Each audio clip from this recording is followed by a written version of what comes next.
So here we are.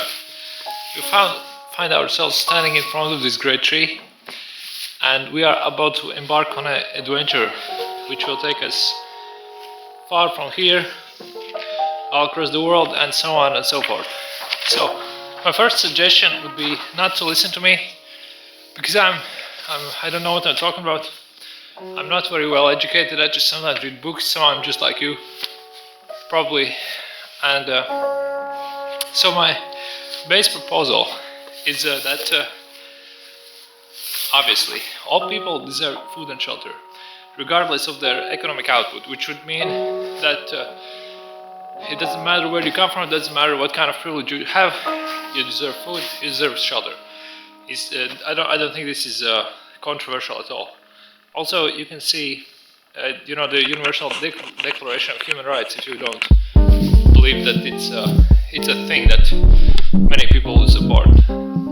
Also, just to say, this is kind of like a comedic and a bit like a artistic performance. It's not. Don't take it seriously. No, I'm not trying to be some kind of a. Just don't take this seriously, okay? Maybe I say something that resonates with you. Maybe I say something that you know that that's a fact. But okay, let's go further. So it says everyone has the right to a standard of living adequate for the health of himself/herself, themselves, and their family, including food, clothing, housing, and medical care, and necessarily social services, and the right to security in the event of unemployment, sickness, disability, blah blah, and so on and so forth, old age and other stuff. The way it's been written, obviously, there are some kind of, you can see that it's been written a long time ago. But I adjusted the genders and all that stuff. What I would like to talk about is, the political spectrum, because I think there's so much confusion about what any of it means, and the base fact is that, so the left, just the base, it's a separation, it's a system that describes social hierarchies and social equality, essentially.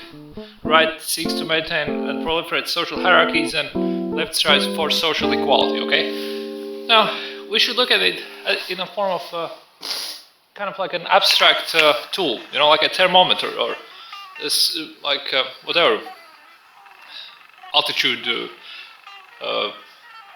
measuring tool.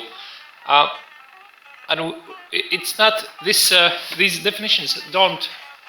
Okay, so essentially the political spectrum as a tool came out of the French Revolution, where people, in favor of, monarchical rule, of hierarchical distribution of wealth, and so on and so forth, sat on the right side, whereas people opposed to that, power to the people sat on the left side. So that's where it comes from, obviously. And here I drew a tiny diagram. You can see, right, all kinds of different people, disabled folk, neurodivergent people, all kinds of people, queer people, sitting here.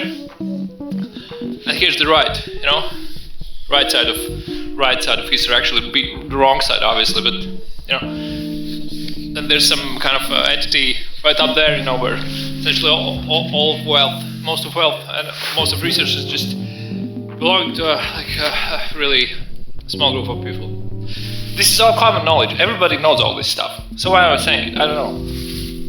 Because sometimes it seems that people don't know this, and it's puzzling. So the political spectrum deals with social hierarchies, and so if you, as I do, understand the livability and survivability as basic human rights, especially taking into account the fact that we already produce enough food to feed 10 billion people, 10 billion people. It's according to Jason Hickel and their book, The Divide, a great book. Thinking it's not the case is either ignorance or malice. Totally true, totally true. Also, I know, yeah, and so attempts to rationalize exploitation and hierarchy as something natural and therefore acceptable fails on two grounds. So first, the anthropological and historical evidence speaks of the contrary. Just go research it. I mean, I know this is kind of like a right-wing dog whistles sometimes, you know, just do your own research or whatever. But really, read books. And also, no, I'm not a researcher. I don't have any degrees in it. I don't know anything about it. I just read some fairly a bit kind of popular books, you know, and now I think I know what I'm talking about. But well, if I'm wrong, please educate me. And so this is you know,